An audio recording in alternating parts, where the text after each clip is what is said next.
In today's lecture, we're going to learn some basics about how to interact with Metasploit's meterpreter. So I already have a session here, and as you can see, it just says meterpreter.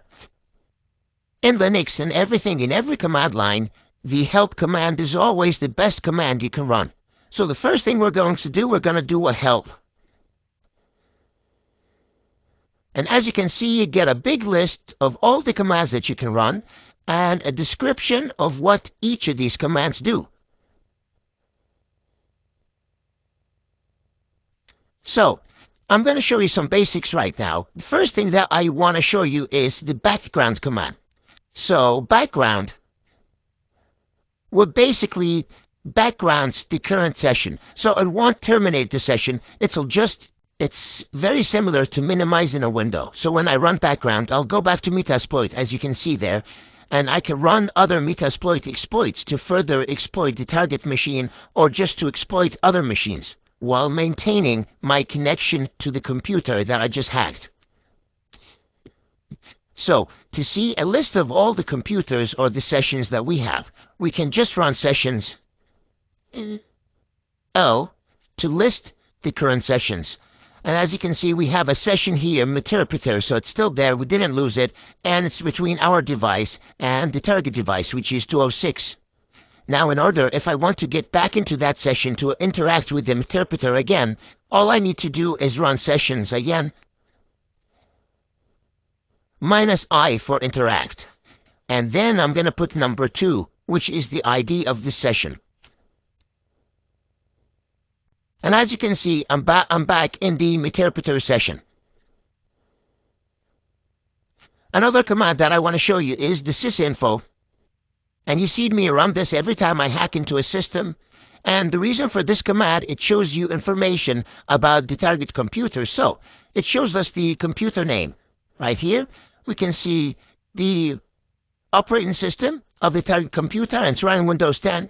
We can see the architecture, so it's a 64-bit computer, so that if in the future, if you wanted to run some executables on that target, we know it says 64-bit, and we create 64-bit executables. We can see that the language is English, the work group that it's working on, and the user ID that it's logged in. And we can see the version of meterpreter that's running on the target machine, and it's actually a 32-bit version of meterpreter. Another useful command for gathering the information is ipconfig.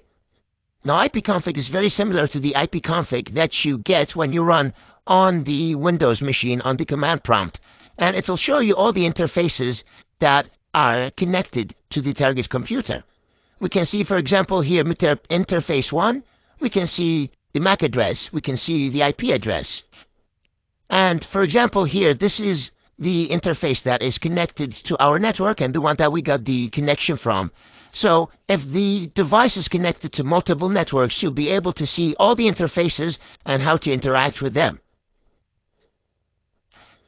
Another useful information gathering command that you can run is ps. Now, ps will list all the processes that are running on the target computer.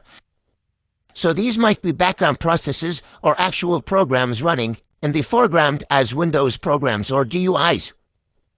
You can see each process here, the name of the process, and then you can see the ID or the PID in which it's running.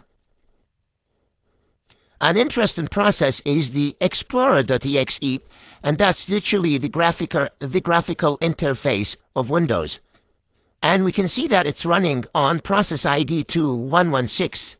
Now, a very good idea once you hack into a system is to migrate the current process that you're running on, into a process that is safer than your current process.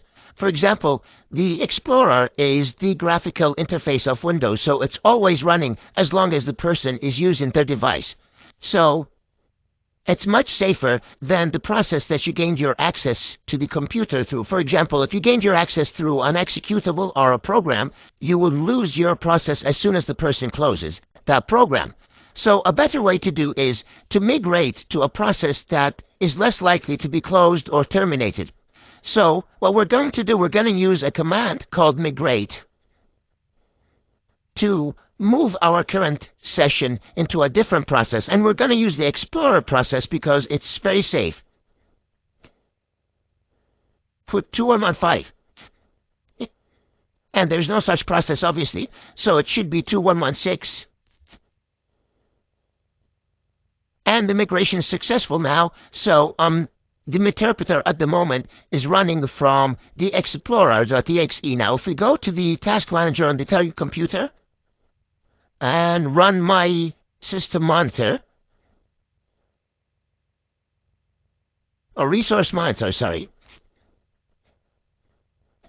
Now, if we go on network and go into CP connections, you'll see that the connection here on port 8080 is coming from explorer.exe, so it's not coming from a malicious file. Our payloads or backdoor is actually running through the Explorer. Now, if you've seen Firefox or Chrome, you can migrate to that process, and especially that you're connecting through port 8080, or you can use 80, then it's going to look even less suspicious because that's 80 and 8080 are the ports used by web servers. So it's very natural or very normal to have a connection on port 80 or 8080.